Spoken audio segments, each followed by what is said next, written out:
মাজারে সিজদা করা কি জায়েজ? কন্ট্রোল লাউড করে বলেন, জায়েজ আছে? সিজদা করব কাকে? আরো জোরে বলেন, কাকে? দুই, মাজারের আল্লাহর ওলির উরস হবে, সেখানে কেন লিপস্টিকের দোকান দিতে হবে?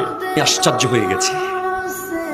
হাজার হাজার মানুষ মেলার ভিতরে, অথচ আল্লাহর ওলির উরসে ওলি আল্লাহর জীবনী চলছে, সেখানে শোনার জন্য লোক পাওয়া যাচ্ছে না। এটাই কি আল্লাহর ওলিরা মেলা দেওয়ার জন্য দুনিয়া থেকে পর্দা করেছেন?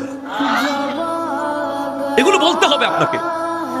আকবর শাহর এই মাজার মসজিদ প্রাঙ্গণ থেকে আপনাকে লাউড এন্ড ক্লিয়ারলি বলতে হবে, না হলে আমার আপনার ছেলে ভবিষ্যতে সুন্নিয়ত তো দূরের কথা, মিলাদ কিয়াম তো দূরের কথা, দরুদ সালাম তো দূরের কথা, ইহুদি খ্রিস্টানদের এজেন্ট হয়ে যাবে। ঠিক কিনা কথা?